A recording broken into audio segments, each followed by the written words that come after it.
Mejiro Garden is located in Toshima Ward, Tokyo. A 6-minute walk from Mejiro Station. Mejiro Garden, located in a quiet residential area, is a popular spot for viewing autumn leaves. After passing through the gate is a large pond surrounded by colorful foliage.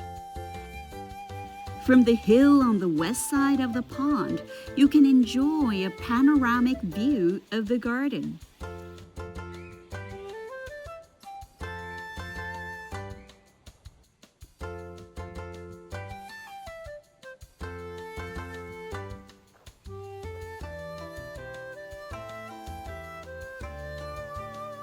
Further into the garden, there is a 4-meter-high waterfall.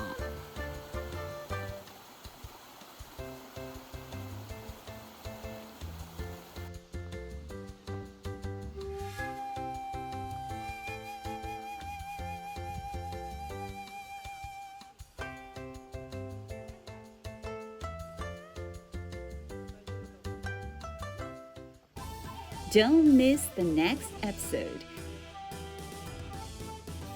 And please subscribe to our channel.